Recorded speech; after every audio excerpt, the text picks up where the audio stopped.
guys, welcome to our channel. This is your girl Queen Bolds. Unfortunately, King Bolds is not going to be around for a while. He's working on some projects. We thank all the essential workers out there risking everything to save other people's lives. Thank you so much, guys. Anyway, getting to our story today. Today it's a bit scary, yeah? Do you guys believe that ghosts exist, or I don't know. Oh well. Getting to the story, you let me know if you think ghosts do exist. Please let me know. Inbox me, comment, and let me know what you think, guys. Okay, getting to my story. It was in 2007, April actually. It was April 2007. I was in Australia. I was still in university, and then I got a call in the middle of the night. I got a call from my mom's friend. And she told me that I needed to be home immediately. I asked, what's wrong? She's like, no, nothing is wrong. It's just that dad is not feeling well and he's been in hospital and he's been asking for you and he needs you to come home. I'm like, oh, okay. So how come you called me instead of mom? Because it was something that was out of line. My mom always calls me, like, she'll never send someone to call me and pass on a message. She's that type of woman. So I was shocked. I was skeptical. I was like, what's going on? But oh well, I was like, oh, I'm going home anyway. And she told me that she had bought the ticket and I was leaving tomorrow night, which was it was on a Wednesday, so I was leaving on a Thursday, Australian time, which was okay. So I went to Kmart Thursday morning. It's like a big shop, whatever, where you get basically everything. So I went to Kmart, got my dad fishing rods. My dad is crazy. Was crazy about fishing, and I also got my mom a few goodies, and I found my way to the airport. So when I got to Harare International Airport, just when I was about to get my passport stamps, this lady was just having like good conversation with me. She's like, hi, how are you? I'm like, hi, how are you? She's like, where are you coming from? And I said, Australia. She's like, oh, how's Australia? She's fine. So when she opened my passport, she saw my surname, I think, and my name. She's like, oh, are you the girl who's being who's in the paper? I'm like, what do you mean in the paper? She's like, oh, about the accident. I'm like, what accident? She's like, you know what, never mind. She stamps my passport, she smiles, she gives me back my passport. I'm like, oh, okay. Oh, that's weird. Took my passport, went. I was so excited to meet my family. You know when you haven't seen them in a while. I'm excited. Took my passport, went to wait for my bags, collected my bags, and I walked out. So the first thing I noticed that was awkward, my sister was a Barbie, guys, like a total Barbie. Like if she was wearing pink, her hair would be pink, she'll be like pink from top to bottom. Oh my god. So this time she walks in, her hair is unkempt, and I think she was wearing mom's dress, like, you know, one of those mom's crazy dresses. Imagine mom's dress on a little girl, you know. And with a wrap, she had the wrap, the Zambia, guys. And I'm thinking, what is going on? Why are you dressed like this? And me and my sister, those people know me, like, we're so close. Like, if you tell my sister something and you tell them not to tell, you to ask her not to tell me, I feel sorry for you, shame on you. She's going to tell me, and same applies. So, my sister had been told not to tell me anything. So I asked her, what's going on? She's trying to tell me, but then people are there, like she's with my aunts and my uncles, but there's no my mom. So now I'm worried, where's mom? Like, it was never like that. That's not the normal way of doing things.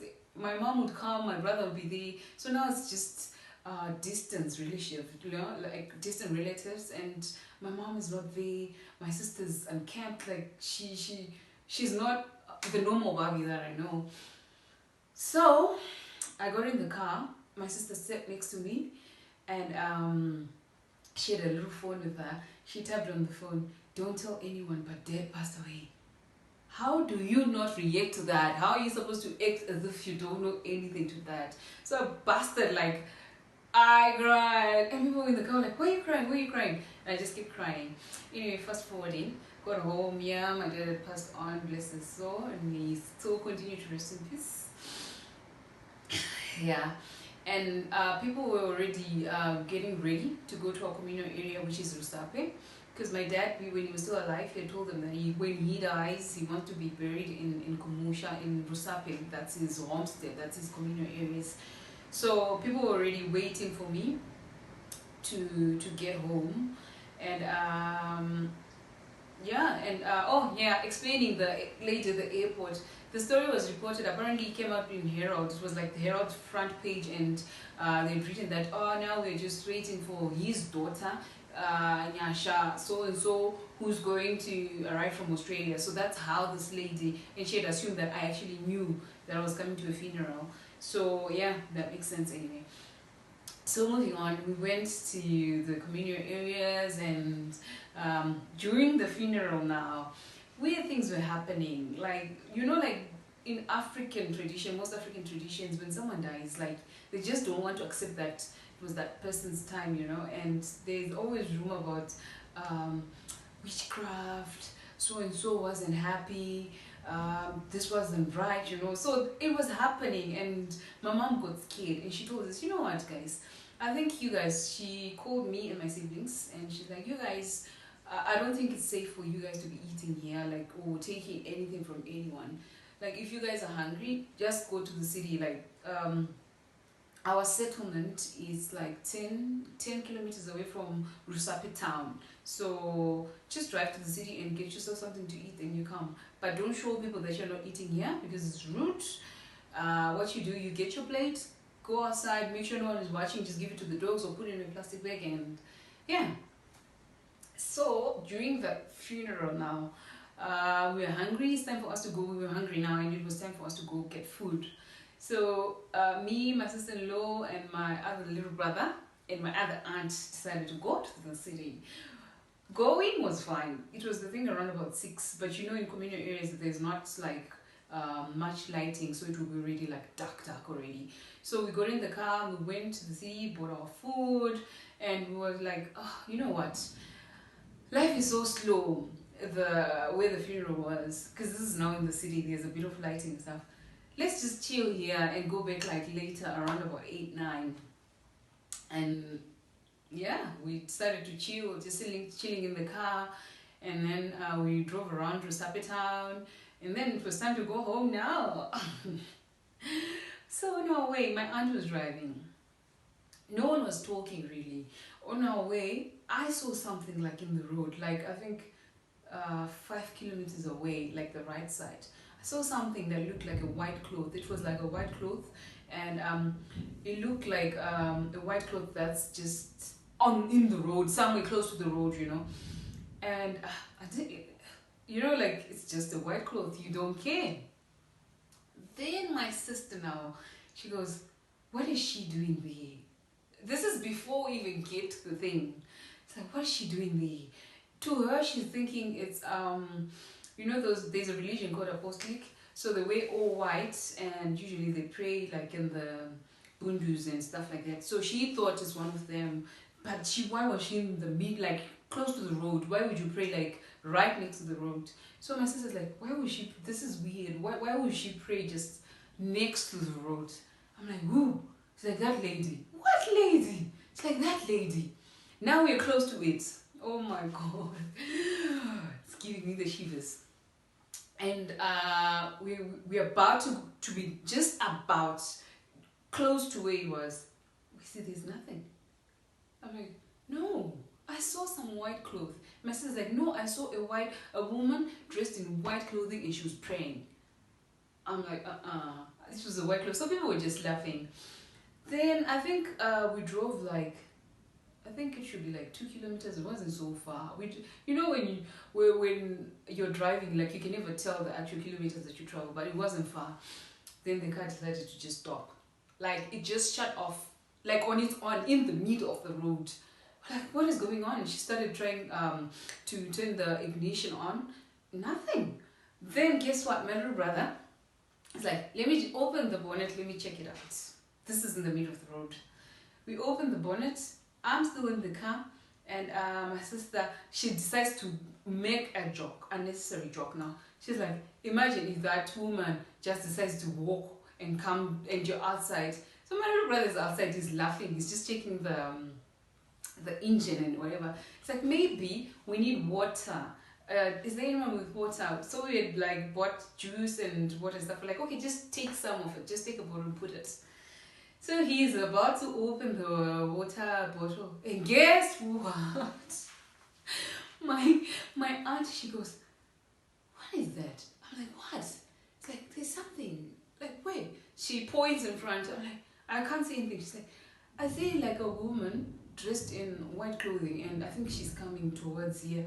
So we call Tanaka. Tanaka is my little brother. I'm like, "Tanaka, come back inside. Close the bottle. Come inside the car." Then he's laughing because he's thinking it's a joke, right? Like, "Tanaka, close the bonnet." Then he just closed it. He got in the car, and in the car now, decides to switch on the car. Yes, it started. And now we are scared. We are freaking scared now. Like, what is going on? Then no one is talking now. We just want to go home.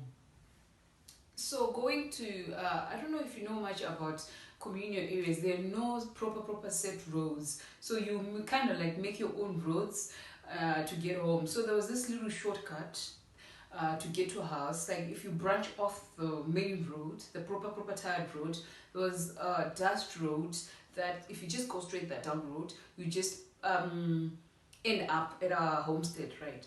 So we decided to use that because everybody's terrified now. We're freaked out. We just want to get home. So we decided to use that. Now we can't find it. No one, like, where is it? Where's that dust road? We can't find it. And we just going and going.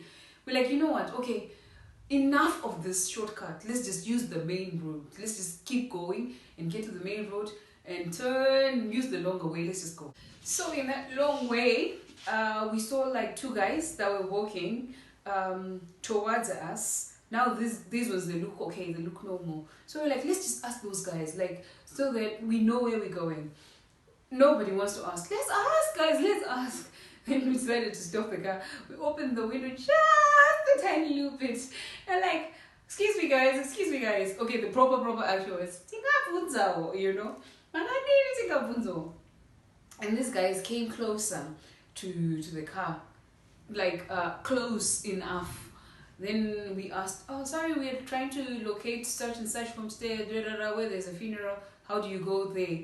Then they told us, "You're actually there. It's here. Just go this way. This is the dust road. Just go straight this dust road, guys." But like, what dust road? We're looking for it. This is the dust road, guys. Just go straight and you get there. Oh my god. So we're like, okay, this is so confusing. So we closed the window, like, "Oh, thank you so much, thank you guys." They went their way. When we turned off, we branched off now the tarred road.